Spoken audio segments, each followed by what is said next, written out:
Bon, alors, j'ai lu le message envoyé ce matin que nous devions continuer normalement, évidemment, mais est-ce qu'on peut véritablement continuer sans dire un petit mot, quand même, sur ce qui nous est arrivé? Euh, les amis, on s'est levé ce matin, après une nuit intéressante et agitée, mais on s'est levé lichora, lichora.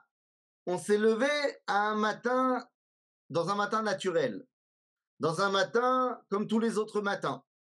Alors que si on est suffisamment réveillé et qu'on a les yeux en face des trous, on comprendra qu'on vient de se réveiller après un miracle extraordinaire. On vient de se réveiller, Beboker Shel Nes. Et je pense qu'il est important de se rappeler que notre situation cette nuit, d'ailleurs, je n'ai pas réussi à réveiller mon fils cette nuit.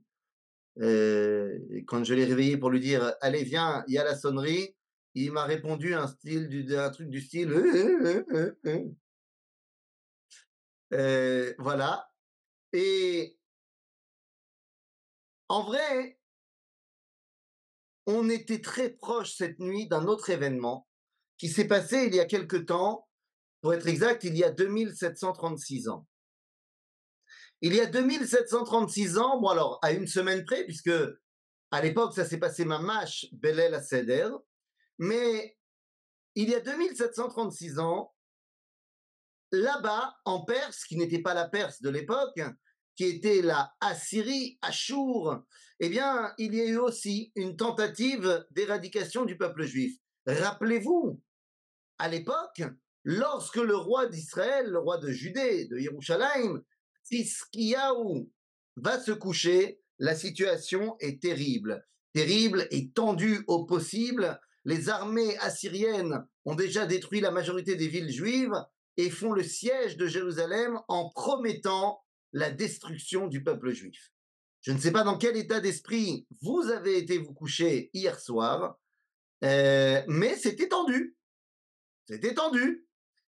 Et il y a une armée de 185 000 hommes placés autour des murailles de Jérusalem, tout comme aujourd'hui, hier soir, une armée de 185 000 missiles, je ne sais pas, et quelques, qui sont prêts à être envoyés sur Israël. Et à ce moment-là, eh bien, Hiskiyahu dit à Dieu, il va au Beth Amikdash et il dit à Dieu, écoute, moi je peux plus rien faire, j'ai fait tout ce que j'avais à faire, à toi de jouer. Et il se lève le lendemain matin en voyant toute l'armée ennemie décimée. Nous nous sommes levés ce matin en voyant tous les missiles de nos ennemis décimés et, et on se dit c'est un matin comme les autres. Et c'est ce que Hiskiyahu s'est dit aussi. C'est un matin comme les autres. Finalement, on n'a pas été détruit. Et donc Hiskiyahu se dit c'est tellement un matin comme les autres qu'il n'a même pas pris le temps de s'arrêter et de la Hallel et Hachem, de remercier Akadosh Baruch Hu pour ce qu'il venait de nous faire. Alors, il y a plein de raisons de pourquoi il n'aurait pas dit le Hallel. La Gemara dans la Sechet Sanhedrin, à la page 94, va nous expliquer cela. Mais je pense que le plus important, c'est que nous, on ne se réveille pas ce matin ragil. Nachon, nos soldats extraordinaires, nos forces de sécurité extraordinaires, et Ribono Shel Olam, tous de concert, nous ont protégés cette nuit. Et j'avoue que j'ai vu les vidéos des missiles arrêtés juste au-dessus du mont du Temple. Je me suis dit, ah, peut-être un qui va passer entre les mailles du filet, qui va tomber là-bas. Mais je pense qu'il est fondamental de se réveiller un matin comme celui-là en prenant la pleine conscience du miracle que nous vivons, de la Hallel et Hachem, de dire merci à Kadosh Baruch Hu. Ce n'est que le début, ce n'est que le début, mais en fait c'est le début de la fin. C'est-à-dire que là, comme a dit le Rav Yoel juste après Shabbat, on y est, quoi. On y est. Alors, je ne suis pas en train de faire des fausses prophéties dans 2 jours et 37 minutes. Non, non, non. Mais on savait bien que ça allait arriver à un moment donné. Euh, voilà. Et on ne peut pas toute la journée euh, parler d'événements qui nous sont évoqués dans la Torah. Et quand ils nous arrivent, eh bien, faire l'autruche et faire comme s'il n'arrivait pas. Non, Manishtana alayla haze mikol halelot, eh bien, je pense que ça sera une question qui n'aura pas son pareil cette année par rapport aux autres années. Et je termine mon introduction et je rentre dans le cours en disant simplement ce que j'ai dit il y a, il y a quelques jours, mardi dernier. Mardi dernier, j'ai fait écouter une chanson à un groupe de jeunes filles juives qui étaient devant le monument de la résistance du ghetto de Varsovie à Varsovie. Et je leur ai fait écouter la chanson qui retrace le dernier Seder dans le ghetto de Varsovie, puisque la révolte du ghetto de Varsovie a commencé le soir du Seder. Et il y a là-bas une chanson dans laquelle un enfant pose la question Manishtana Laila Azeh, Lama Laila Azeh, tellement longue et plus difficile que toutes les autres. La Laila n'est autre que l'exil dans la liturgie et dans la tradition juive. Et il demande, cet enfant, mais enfin pourquoi notre exil est-il si long et plus dur que tous les autres? Et il pose la question finale, avant que son père ait le temps de répondre, il pose la question, mais enfin papa, j'ai une vraie question. Est-ce que je serai là l'année prochaine pour dire le Manishtana? Est-ce qu'il y aura encore un enfant juif l'année prochaine pour dire le Manishtana? Et évidemment, son père lui répond, je ne sais pas si toi et moi on sera là, mais je sais que l'éternité d'Israël ne mentira pas. Eh bien, ça c'était il y a quelques jours à Varsovie. Je pense que dans quelques jours, à Jérusalem, lorsque nous dirons Manishtana Laila Hazeh, la question sera de savoir pas s'il y aura encore des Juifs l'année prochaine, mais est-ce qu'il y aura encore des ennemis d'Israël l'année prochaine pour remettre en cause la grandeur d'Akadosh Baruch Hu. Et à ce moment-là, on répondra à nos enfants, je ne sais pas s'il y aura encore des ennemis d'Israël l'année prochaine ou si tout le monde aura déjà reconnu Hashem Echad ou Shmo Echad, aval sache qu'un jour viendra Ve'aya Bayom Ha'u Yeh Kol Haaretz Hashem Echad ou Shemo Echad. Voilà, c'est ce que j'ai envie de vous dire ce matin, suite à ce qui nous est arrivé cette nuit. On s'arme de force, de Emouna, et on est prêt à voir les miracles d'Akadosh Baruch Hu. Et s'il faut des fois passer des petits moments un petit peu plus compliqués, eh bien, on aura la force de le faire et on sera prêt à le faire. Voilà, les amis, c'était l'introduction. Et maintenant, rentrons dans la matzah. Voilà, comme ça c'est fait. Et vous pourrez poser des questions si vous voulez après sur ce que vous voulez. Adrabotai, la matzah. Bon, alors que les choses soient claires. On va dire les choses tout de suite. Le cracker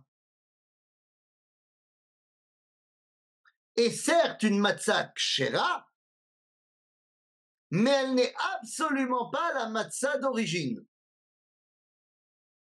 Quand je parle du cracker, je parle de ce que nous mangeons le soir de Pessah pour la majorité d'entre nous.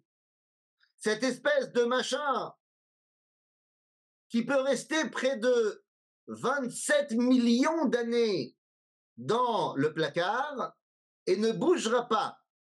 Les amis, si vous avez des matzot de l'année dernière qui sont encore dans leur paquet, vous pouvez les utiliser à Pessah, il n'y a aucun problème. Elles ne sont pas devenues chametz pendant l'année. Et elles ne sont pas non plus devenues immangeables.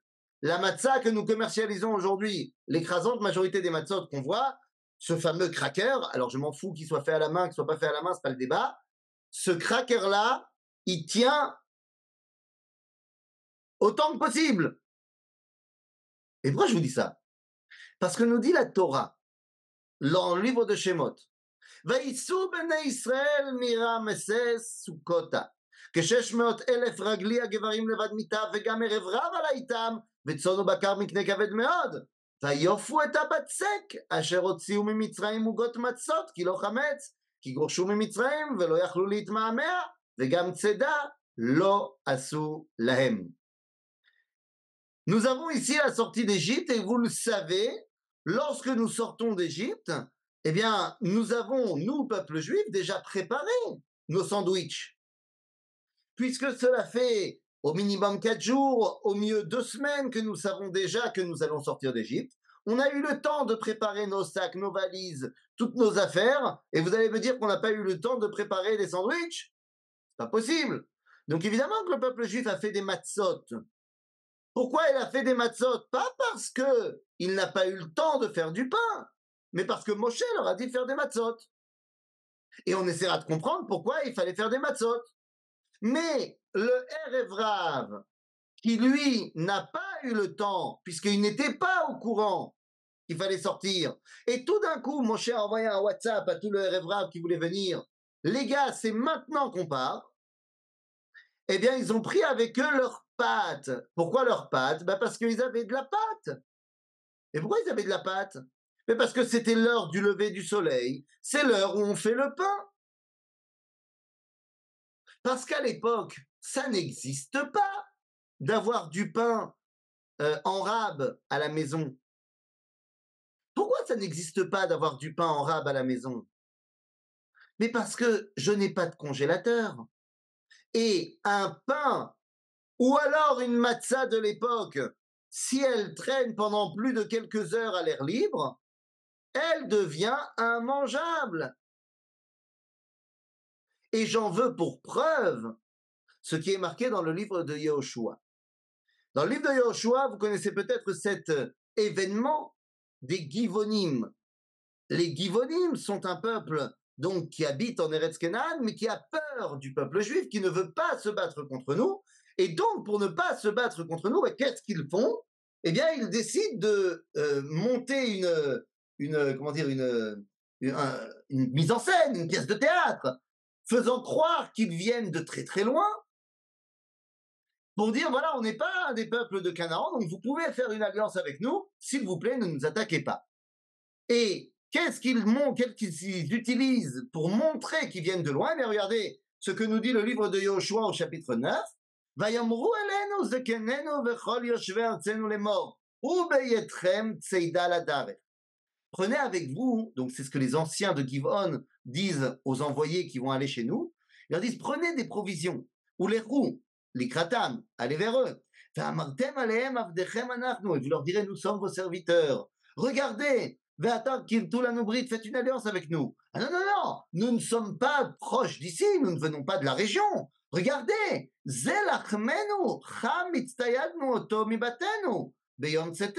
regardez notre pain.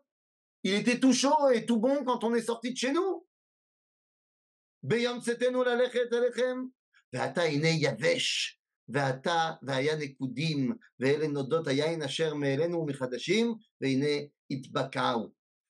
Regardez notre pain, il était chaud, il était bon, et maintenant il est tout sec, tout moche. Mais excusez-moi, s'ils avaient pris des matzot comme chez nous, même s'ils marchent pendant des semaines, la matzah, elle reste matzah. Et vous allez me dire, non, mais il y a marqué lechem. Non, non, non. Lechem, ça ne veut pas dire c'est du pain chametz. Même la matzah, elle s'appelle lechem. Je te rappelle que juste avant de manger la matzah au soir du seder, tu vas dire amotzi lechem minaretz. Donc, les amis, c'est quoi ces matzot de l'époque? Eh bien, ce n'est pas du tout la matzah que nous, on connaît. La matzah que nous, on connaît, qu'on a l'habitude de voir, le carton, le cracker carton, eh bien, ça s'appelle dans la halacha diktim amefuchamim, c'est-à-dire des crackers charbonneux, noirs de charbon, en fait, noirs du feu. Bah oui, dans une bonne matzah, c'est une matzah qui est un peu cramée. C'est comme ça qu'on a l'habitude. Alors que nous dit le Shulchan Aruch, Noagim shelo lalouche matzah mitzvah, donc la matzah de l'El HaSeder, be'erev Pesach ad achar shesh shaot, shehu zman akravat korban haPesach. Nous dit le Shulchan Aruch, quand est-ce qu'on va faire la matzah? On va faire la matzah pour la mitzvah du Seder. Quand est-ce qu'on l'a fait? On l'a fait la veille de Pesach, après la 6e heure de la journée, c'est-à-dire après Chatzot Hayom. Comme dans ma communauté, ou comme chaque année, nous allons faire nos matzot lundi prochain, pas demain, lundi prochain à 1h de l'après-midi. C'est à ce moment-là que la communauté va se réunir et on va faire nos matzot pour lundi soir. 2 secondes. Pourquoi on ne peut pas les faire avant? Pour une raison très simple. Alors, la Shulchan Aruch nous dit parce que c'est l'heure de Korban Pessah. C'est vrai. Mais il y a une raison beaucoup plus technique. Si tu fais une matzah qui n'est pas un cracker, tu la fais avant, elle devient immangeable. Parce qu'une matzah qui a été faite et qui n'a pas été mise au congélateur direct, elle devient dure comme de la pierre. Pourquoi on a inventé les matzot crackers? Parce que la technologie et le fait que les gens ont commencé à se préparer à Pessah des mois à l'avance, et que les gens ont développé une peur panique du Hametz, ils se sont dit jamais de la vie je peux faire mes matzot juste avant Pessah de peur que ça devienne Hametz. Alors on a inventé un système pour faire des matzot 2 mois à l'avance, 3 mois à l'avance, 1 an à l'avance.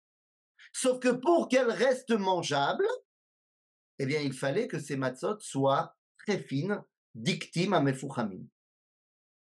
En d'autres termes, la matzah que nos amis thémanim ont continué à faire pendant tout le temps, et la matzah qu'on peut trouver chez les Sfaradim dans le rayon congélation des supermarchés, eh bien c'est la matzah de l'époque. C'est-à-dire une matzah qui n'est pas chametz, mais qui est lafa, qui est molle. Bon, pas aussi molle qu'une lafa normale, bien sûr, parce qu'elle n'est pas chametz, mais qui est molle et qui doit être mangée le plus rapidement possible après avoir été cuisinée. Pour qu'elle garde non seulement sa moellosité, mais qu'elle soit encore chaude et qu'elle soit pliable. Je vous rappelle que nous allons dire dans le Seder, Zecher le Migdash Keilel, lorsqu'on fait Korer. L'Ikror, ce n'est pas mettre un cracker au-dessus, un cracker en dessous, du fort et faire. Ça s'appelle pas l'Ikror. L'Ikror, c'est enroulé. Et donc, comment tu peux m'appeler un truc qui s'appelle Korer si tu commences à le prendre dans ta main, ça se casse en 1000 morceaux. Donc évidemment, la matzah, elle ressemble comme 2 gouttes d'eau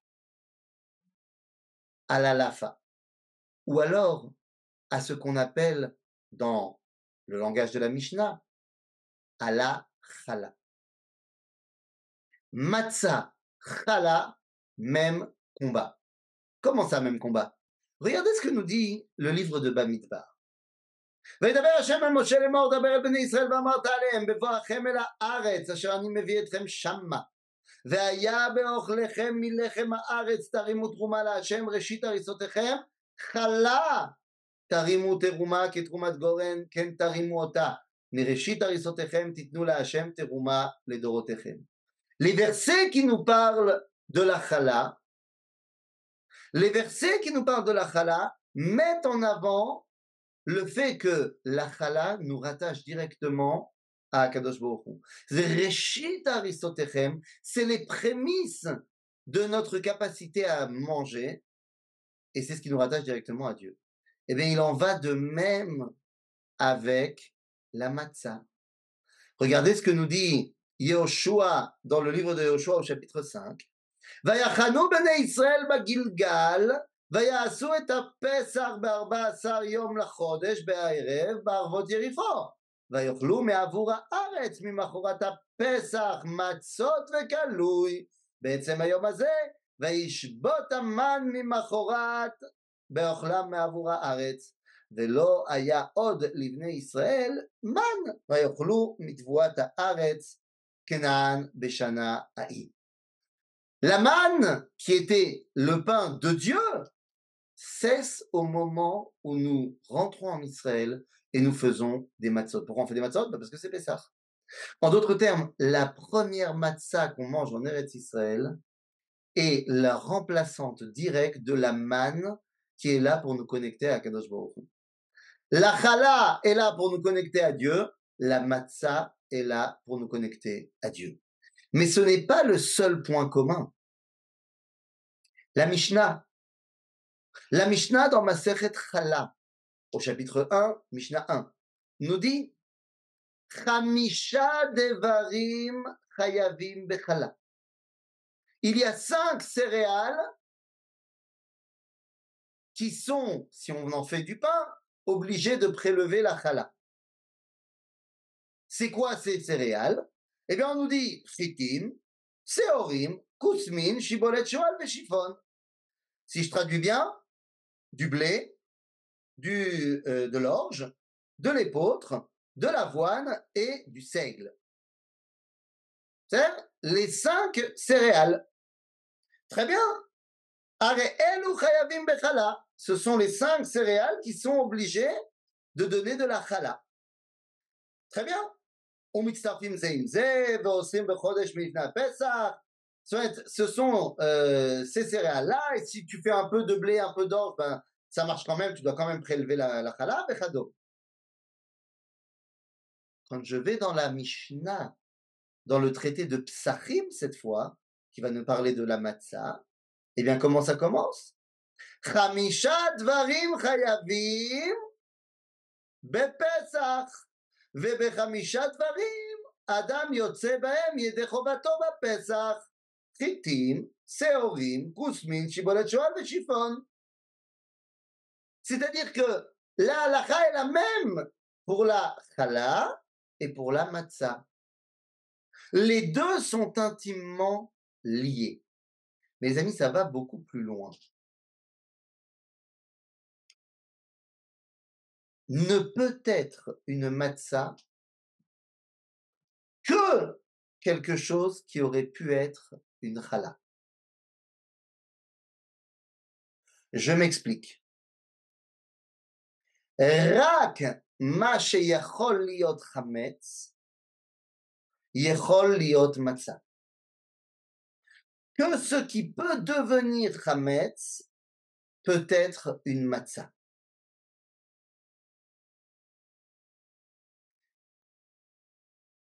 Les crackers faits avec de la farine de patate, ça peut pas être de la matzah. Pourquoi? Parce que ça peut pas devenir chametz. Ainsi donc, nous dit la Gemara, dans le traité de Psachim, à la page 35, Tanya devei Rabbi Ishmael, vechem Tana devei Rabbi Eliezer, ben Yaakov, Amar Kra, לא תאכל עליו חמץ, 7 ימים תאכל עליו מצות. דברים הבאים לידי חימוץ, אדם יוצא בהם ידי חובתו במצה. Les amis, en d'autres termes, qu'est-ce que ça veut dire? Que la matzah et le chametz sont tellement liés. À Pessah, on n'a pas le droit de manger du chametz. C'est nachon.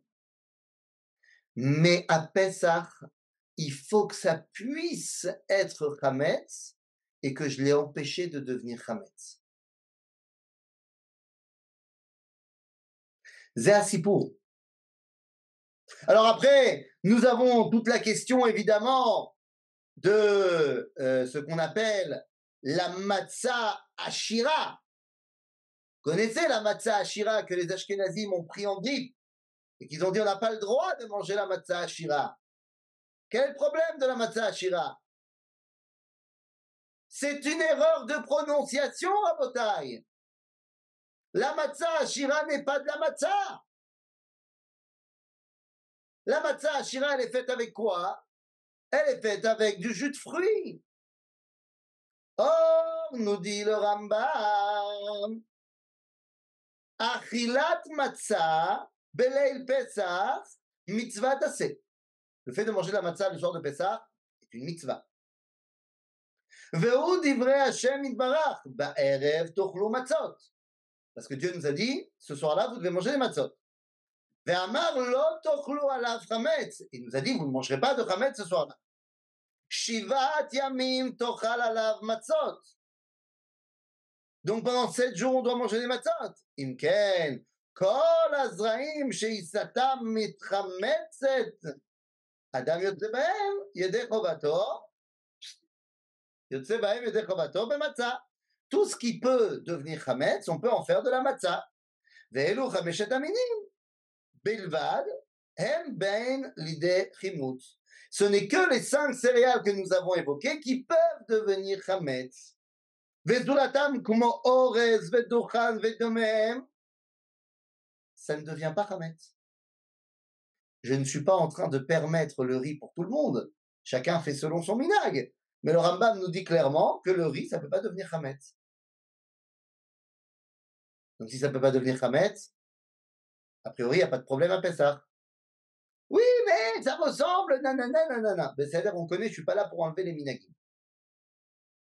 Aval, ואם אתה זוכר למה פירשנו בפרק 3 שאכלו כאחד, מברכים וחידו וכולי וכולי, יתבהר לך, זאת ההלכה והתשובה בהם אחד.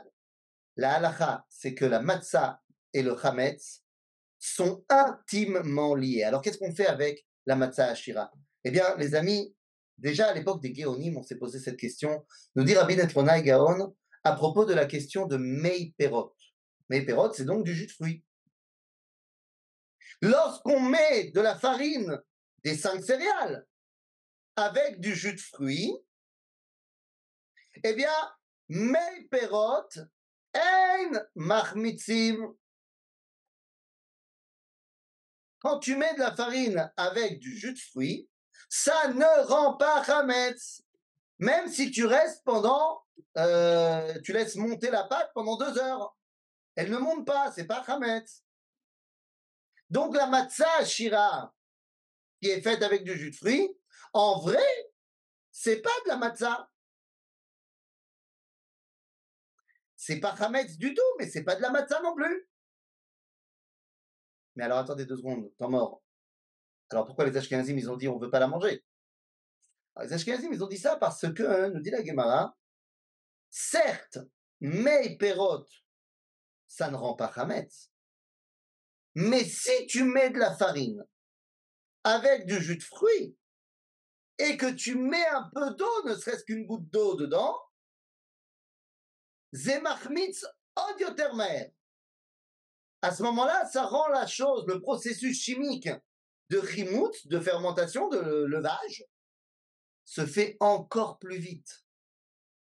Et c'est pour ça que les Ashkenazim, ils ont dit, bah nous, on préfère arrêter et interdire complètement la matzah ashira. Pourquoi? Eh bien, parce que on a peur que dans ce jus de fruits, il n'y ait pas que du 100% jus de fruits. Qu'il y ait peut-être un peu d'eau qui s'est glissée dedans. Et que donc, ben, on croit que c'est pas chametz, mais en fait, ça va être chametz encore plus. C'est pour ça qu'ils ont interdit la matzah ashira. Mais en vrai, la matzah ashira n'est pas de la matzah. Vous avez compris? Et donc, mais pourquoi je suis en train de vous faire un cours de halakha sur les matzot?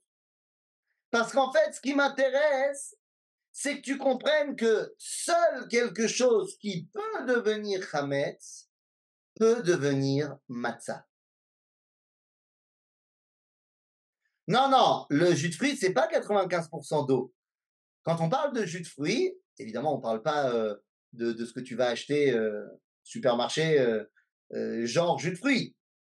Ou alors quand c'est fait avec du concentré de jus de fruits, on va remettre de l'eau dedans. Non, lorsque tu presses un fruit, son jus ne rend pas chametz. Le fait que chimiquement parlant, il y a des molécules d'eau dans le pressage du jus de fruits, ça on s'en fout. Quand c'est mamache jus de fruits, pressé, eh bien ça ne peut pas rendre chametz. Mais si dedans il y a un peu d'eau extérieure, alors ça rend chametz encore plus vite. Donc, pourquoi est-ce que je m'attarde là-dessus? Pourquoi est-ce que je m'attarde là-dessus? Eh bien, pour la simple raison que nous dit le passouk dans le livre de Shemot, et c'est un passouk fondamental, Ushmartem et hamatzot. כי בעצם היום הזה הוצאתי את צבאותיכם מארץ מצרים, ושמרתם את היום הזה לדורותיכם חוקת עולם. ושמרתם את hamatzot. Évidemment, tous nos sages vont faire le lien en disant ah tiens, ça ressemble à Ushmartem et mitzvot. Shmartem matzot, shmartem mitzvot, seder. Mais qu'est-ce que ça m'intéresse? La matzah doit être shmura. Je ne parle pas maintenant de la matzah shmura qu'on va utiliser le soir du seder. C'est pas de cela dont je parle. La matzah shmura du soir du seder, c'est en fait, c'est un peu de ça que je parle. C'est quoi cette matzah shmura? Cette matzah shmura, c'est pas seulement qu'on a vérifié qu'il n'y avait pas d'eau. Pas d'eau depuis le moment où on a coupé la brindille, enfin le blé, l'épi de blé du champ. on a fait en sorte que cette chose qui pouvait devenir Hametz ne l'est pas devenue. Et à quoi cela fait-il référence? Les amis, le Talmud nous dit dans le traité de Brachot à la page 17, au nom d'un Chacham qui s'appelait Alexandroni. Nous dit Alexandroni Batar de Matzlei, après cette fila, Amar Achi Ribon Haolamim. Après cette fila, il rajoutait un petit truc. Et il disait quoi? Ribono shel Olam. Galui veyadua lefanecha sheretzonenu laasot retzoncha. Tu sais que nous voulons faire ta volonté. Umi meakev seor shebaïsa ve'ashiabud malchuyot. C'est ma shemeakev. יהי רצון מלפניך שתצילנו מידם ונשוב לעשות חוקי רצונך בלבב שלם. רבותיי, nous dit Alexandroni, qu'est-ce qui rend Hametz? Dans la halacha stricto sensu, ce qui rend Hametz, c'est à Seor Shebaïsa, c'est-à-dire la levure, c'est-à-dire le fait qu'on va laisser aussi reposer. Ça, c'est au niveau technique. Il nous dit Alexandroni Rabotai, non, 2 secondes. Au niveau beaucoup plus profond, qu'est-ce qui rend Hametz? Mazé à Seor Shebaïsa, Ze Shi'abud Malchuyot. L'exil. L'exil nous rend Hametz. Qu'est-ce que ça veut dire que l'exil nous rend Hametz, Rabotai? Être Hametz, c'est l'achmitz. En hébreu moderne, on dira que j'ai raté une occasion. Ichmatzti. J'ai raté une occasion. Je voulais faire un lancer franc au basket et j'ai raté le panier. Ichmatzti. Il y avait une possibilité d'être toi-même et tu as raté le coche. Ze Hametz. Tu aurais pu être un Israël qui dévoile Dieu dans le monde et tu as décidé de finalement monter, de devenir Hametz, c'est-à-dire de devenir un peu comme eux.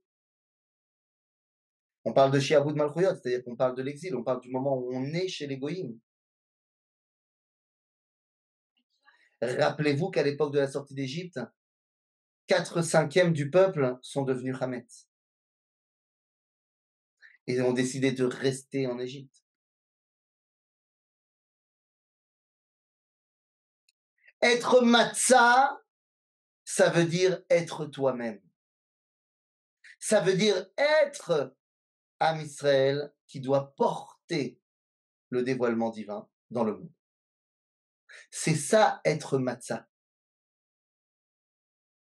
Être Hametz, c'est être comme eux. Il y a plusieurs façons d'être Hametz. Tu peux être Hametz parce que tu es complètement assimilé et il ne reste plus aucun zecher de toi en tant qu'Am Israël.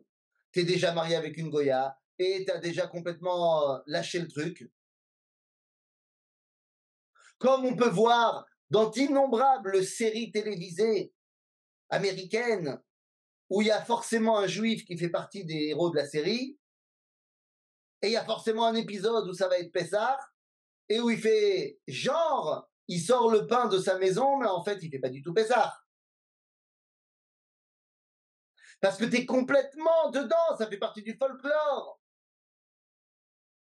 Comme une fois, j'ai pu voir dans un avion, dans un avion de la American Airlines, lorsque je suis parti aux United States of America, et que vous savez, dans le catalogue de l'avion, eh bien, on pouvait acheter là-bas, attention, tenez-vous bien, c'était la collection automne-hiver de l'avion, et on pouvait acheter là-bas un petit, c'était, je crois que c'était de 10 ou 12 centimètres,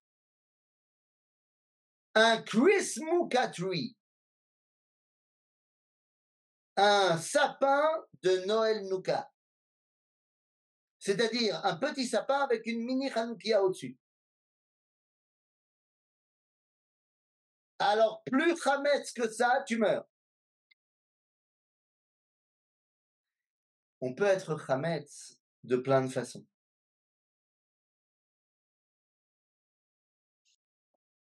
Business is business, hein, exactement. Mais le business, moi j'ai la chance, et je remercie Ribono Shel Olam, je remercie vous, de me permettre que mon business, ce soit de faire des cours de Torah et de transmettre, d'essayer de transmettre la Torah au peuple juif. Donc des fois aussi du peuple juif qui est the United States of America. Alors voilà, tu me précèdes, la question est magnifique. Y aurait-il un niveau de Hametz acceptable lorsqu'on est en exil? Tu me précèdes, mon ami. Mais la question est la suivante. Il y a plusieurs façons d'être Hametz, j'ai dit tout à l'heure. Mais une des façons d'être Hametz, et je suis désolé de le dire de manière aussi crue, mais c'est un Hametz qui est encore rattrapable, hein, bien sûr. Mais une des façons d'être Hametz, c'est d'être en exil. C'est-à-dire d'être Bagola. Barour que c'est une façon d'être Hametz. Alors, c'est pas un Hametz qui est récupérable, parce que tu peux devenir Matzah facilement. Mais bien sûr que t'es pas à ta place. C'est pas shoot. Alors après, on ne juge pas. Les gens, des fois, ils ne peuvent pas. Il n'y a pas de problème. Et on prie pour que Bezrat Hashem, tout le monde puisse venir. Mais on ne peut pas, honnêtement, venir dire que faire Pessah à Paris, c'est l'idéal du judaïsme.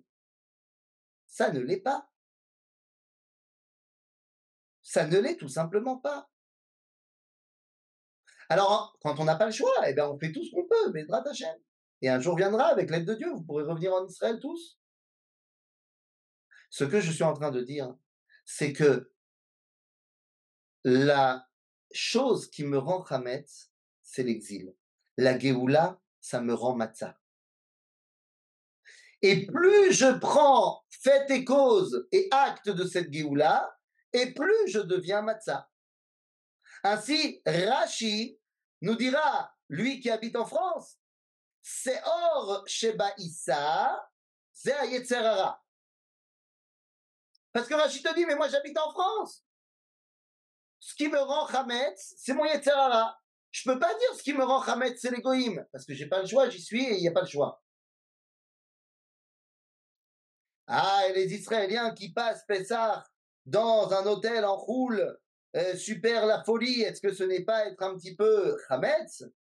Alors, je ferai la différence entre des choses qui... Enfin, je vais vous dire deux choses, une qui est vraie et une qui n'est pas vraiment vraie. La chose qui n'est pas vraiment vraie, c'est de vous dire que y a des gens qui font ça pour la parnassa. Comme par exemple quand ils sont invités à être dirigeants d'un CEDER et d'un Pessah avec 300 personnes, et ils vont se faire un petit pactole. Donc, bon, pour la parnassa, on peut trouver des excuses. Mais de toute façon, la vraie question n'est pas là. La question n'est pas de savoir si géographiquement je me trouve en France ou en Israël au moment T. Bien sûr que l'idéal, c'est d'être à Jérusalem, c'est même pas un débat. Mais la question n'est pas de savoir si là, j'ai décidé de prendre mes billets d'avion et de venir faire Pessah à Metz chez mes parents. C'est pas ça la question. La question, elle est, est-ce que ma réalité de vie, est-ce que je vis en Eretz Israël ou je vis en Chutz La'aretz? Zahashela. Vous savez la question qu'on pose sur le deuxième jour de Yom Tov. Est-ce qu'un Israélien qui habite là-bas, qui va faire Pessah en Choul, il doit faire 2 jours de Yom Tov? La question de oui, il doit faire 2 jours, c'est parce que Maratain. C'est l'écrasante, c'est la raison principale. Et lorsque le Chacham Tzvi Ashkenazi te dit un choulnik, c'est-à-dire un mec de France qui vient faire Pessah en Israël, il fait qu'1 jour. Mais la halakha nous dit il fait 2 jours. Pourquoi? Parce que sa réalité, elle est en Chutz La'aretz. Donc si ta réalité, elle est en Eretz Israël, j'ai envie de te dire que c'est moins grave que tu as fait ton Pessah en Choul. Bezrat Hashem, un jour toute ta famille, elle le fera en Israël. Mais la question, elle n'est pas ponctuelle. Par exemple, il n'y a, je pense, pas de personnage qui est plus Eretz israélien que le Rav Shmuel Eliyahu, qui devait rentrer hier soir en Eretz Israël, qui a été bloqué. Il est à Paris. L'RTDA, je ne sais pas comment ça va se passer avec l'aéroport, est-ce qu'il va rouvrir cette semaine ou pas. Mais imaginez-vous le Rav Shmuel Eliyahu, le grand rabbin de Tzfat, qui serait, Khalila, bloqué en France pour Pessah. Ben, il ferait un céder de folie furieuse. Et il serait complètement Eretz Israël à Paris. Parce que toute sa réalité, c'est la réalité d'Eretz Israël. Après, au niveau de la halakha, il pas 2 jours, certainement. Mais c'est pas la question. Donc en réalité, qu'est-ce qui est matzah? C'est ce qui aurait pu être chametz. Ça y est, Ben Gurion est réouvert. Et ben voilà, kol kavod. Kol kavod. De toute façon, David Ben Gurion était quelqu'un qui n'aimait pas rester fermé, quoi qu'il arrive. Donc les amis, c'est de cela dont on est en train de parler. La matzah, c'est ce qui aurait pu être chametz, et toi, tu as fait en sorte que ça soit matzah. Ushmaltem et amatzot. C'est de cela dont on parle. Ça dépend de toi. Ça dépend de toi. Et c'est pour ça que j'ai envie de dire le Icar, c'est qu'à Pessah, tu deviens responsable. C'est-à-dire qu'à Pessah, c'est à toi qu'on a demandé d'être celui qui va permettre que la fête se passe. Non seulement Korban Pessah, mais également la matzah. Les 2 éléments principaux de la fête, on te dit, c'est à toi de le faire. Tu ne peux pas attendre que quelqu'un le fasse à l'extérieur. Ushmaltem et tamatzot, ça doit venir de toi. Parce que la décision de sortir d'exil, eh bien, c'est la décision qui vient de nous. Akadosh Baruch Hu met en place les conditions pour que tu puisses sortir d'exil. Et après, c'est toi qui choisis est-ce que tu sors d'exil ou pas. Et pourtant, à l'année, nous avons 51 semaines de Hametz et une seule semaine de Matzah. Mais barour. Parce qu'une fois, d'ailleurs, dans l'année, on n'a pas 51 semaines de Hametz et une seule de Matzah. On a une de Matzah et 51 de Hametz. Oui, parce que tout dépend de quand est-ce que tu commences le calendrier. Tu commences le calendrier en Nissan. Donc tu commences avec ta matzah, et une fois que tu es sorti d'exil, que tu as mangé ta matzah, alors tu peux élever le Hametz à quelque chose de positif. Parce que des nations, tout n'est pas à jeter. Il y a plein de choses très positives qu'on a appris en galoute. Et donc, tu vas pouvoir les élever une fois que tu as commencé ton année avec ta matzah. Et au niveau de la Torah, on verra qu'après Pessah et après Sfirata Omer, où tu t'es nettoyé de toutes les saletés de l'exil, tu arrives à Shavuot et tu amènes Korban Chametz au Beth Amikdash. Donc les amis, c'est de cela dont on parle. Pessah, c'est le moment où Akadosh Baruch Hu t'a mis en place les conditions pour pouvoir sortir d'exil. À toi de décider est-ce que tu es Mahmitz ou pas. À toi de décider est-ce que tu sors d'exil ou pas. À toi de décider est-ce que tu prends tes petits pieds et tu vas avec Moshe ou tu restes dans ta petite vie et ton petit train-train en Égypte. La question aujourd'hui, c'est Akadosh Baruch Hu a mis tout en place pour que la Géoula soit là. Elle est là depuis 75 ans. Et toi et moi, la question qu'on doit se poser au quotidien, c'est comment est-ce que je vais devenir matzah? Au-delà de manger de la matzah. Comment est-ce que je vais devenir matzah? Je vais devenir matzah en montrant, que ce soit parce que j'habite en Israël, ou alors parce que pour l'instant, j'habite pas encore en Israël, en montrant combien je suis rattaché à ce qui se passe en Eretz Israël. Comme dit le Rav Kook dans le livre de Horoth, Echad ha-nimtza ba ve'echad ha-metzape lirota.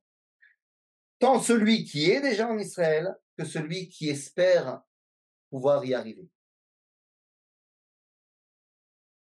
Les amis, je voudrais ici rappeler les Tovas des jeunes filles. J'étais avec elle la semaine dernière en Pologne et c'était l'école au Tsar Torah de Créteil. Je vais vous dire de la manière la plus franche possible. On a toujours pensé, on a toujours pensé, moi j'ai toujours pensé, qu'il y avait des écoles juives en France qui étaient plus sionistes et des écoles juives en France qui étaient moins sionistes. D'abord, j'ai envie de dire que cette année, certaines de ces écoles ont montré que leur sionisme était finalement à deux vitesses, et certains ont décidé de ne pas venir au bac bleu-blanc, privant ainsi leurs élèves d'une opportunité extraordinaire. Et je pense que c'est un vrai problème. Mais les écoles religieuses qui se revendiquent comme telles, qu'on pouvait avoir comme crainte qu'elles ne sont pas extrêmement sionistes parce que vêtues d'un chapeau, eh bien, ont toutes répondu présentes dans leur solidarité avec Israël. Et j'ai envie de vous dire que j'étais avec donc ces jeunes filles d'Otsara Torah de Créteil. Je n'ai jamais vu, je n'ai jamais vu, et je fais des groupes depuis près de 12 ans. Je pense avoir travaillé avec pratiquement toutes les écoles qui vont en Pologne. Je n'ai jamais vu autant de drapeaux d'Israël sortis pendant tout notre périple en Pologne. Je crois que sur 40, il devait y avoir à peu près 40 drapeaux qui enveloppaient les jeunes filles dans les rues de Varsovie, dans les allées du camp de Auschwitz, dans la forêt des enfants de Zbylitowska Gora. Elles ne lâchaient pas leur drapeau d'Israël, leurs professeurs non plus,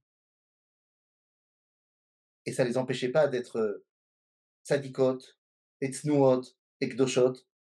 Et je pense que j'ai été extrêmement ému de voir que ce que dit le Rav Kook, Echad anim tzaba, c'était moi, Ve'echad ametzape lirota, c'était elle, et on était ensemble dans ce processus de matzahïsation de la fête de Pessah.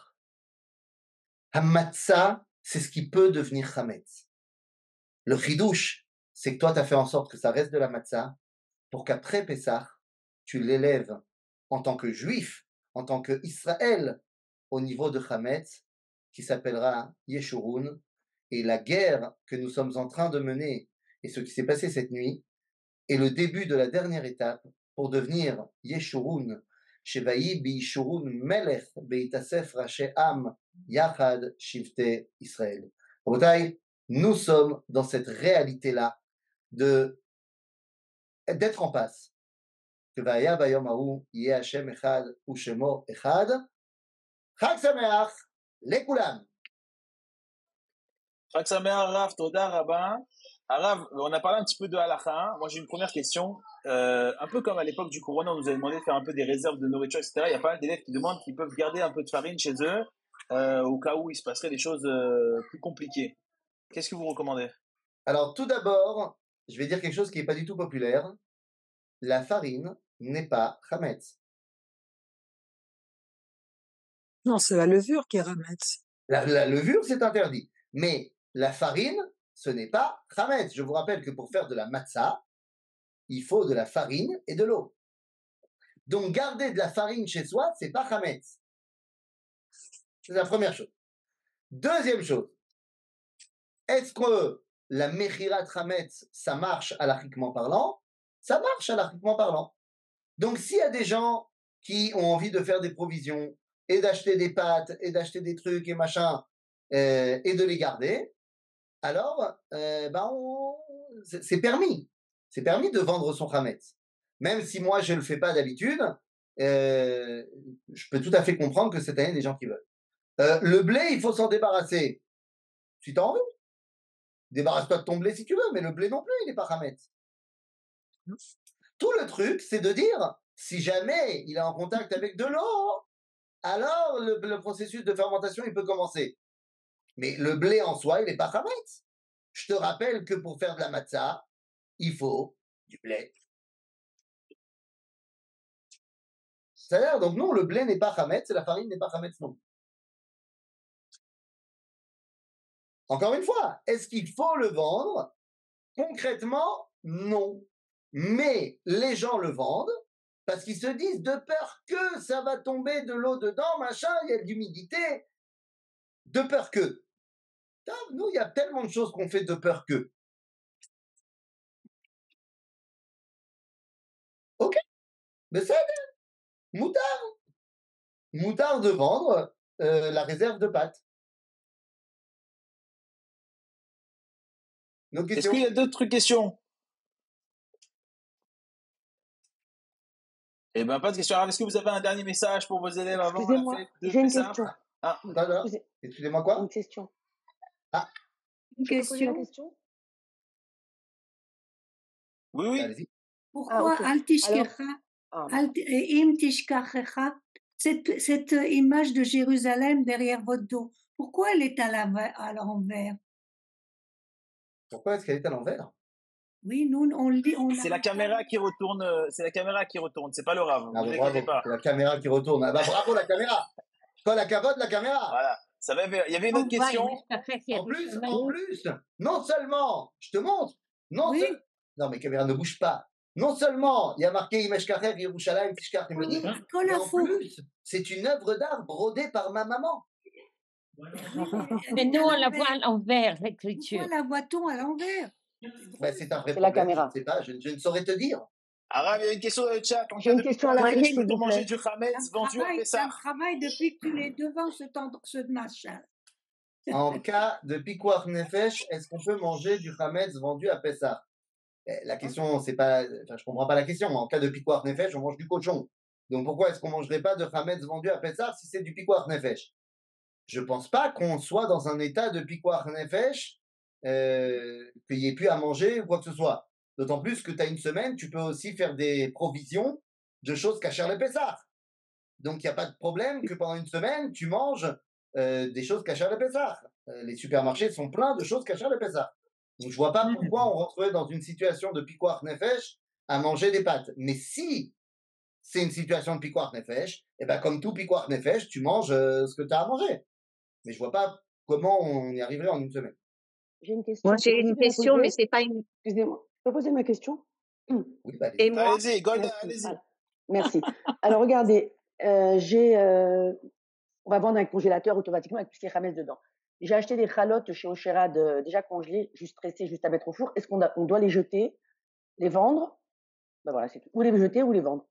Les amis, la vente du Hametz, si Des on chalotes, admet qu'elle marche, alors elle marche. pour tout. Ben, si tu vends ton Hametz, il n'est pas à toi. Tu n'as pas le droit de posséder du Hametz Ok. chez toi. Ok? Mais s'il n'est pas à toi, il n'est pas à toi. La vente du Hametz, c'est quand je vends le Hametz à un goy. Le goy, lui, il n'est pas obligé de faire Pessah. D'accord. Ok. bon, moi, j'ai une C'est clair. question qui. Je peux parler? Mais je vous en prie. On m'entend? D'accord. Et c'est une question qui n'est pas une question, c'est quelque chose qui m'a beaucoup étonnée.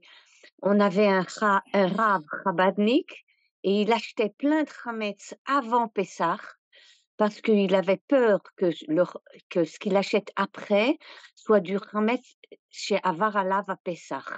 C'est-à-dire qu'il avait peur que c'était dans des Tnae Hirsoun et qui n'étaient pas vendus ou des trucs comme ça. Alors il faisait des provisions de Hametz avant Pessah. Comment est-ce qu'on peut être plus à l'envers que mon tableau derrière moi que ça? C'est-à-dire que non seulement tu fais pas confiance au grand rabbinat d'Israël, donc ça c'est déjà un problème en soi, et en plus tu es en train de faire les choses à l'envers. La vente du Hametz est Bedi Avad, c'est certainement pas l'idéal de la Torah, et toi tu as décidé de vendre énormément de Hametz parce que tu fais pas confiance au grand rabbin d'Israël qui vend le Hametz des grandes entreprises. C'est un vrai problème général de je crois que je suis meilleur que tout le monde. C'est un problème.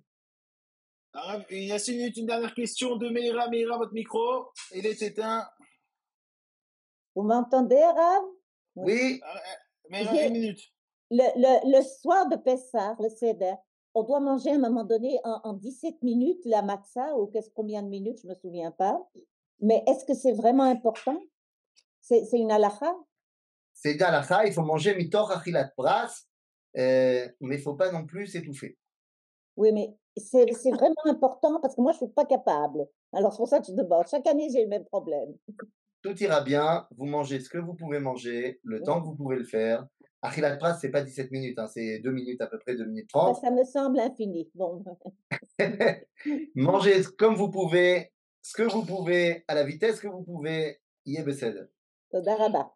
Araf Izon, Toda Rabba, Shavua Tov.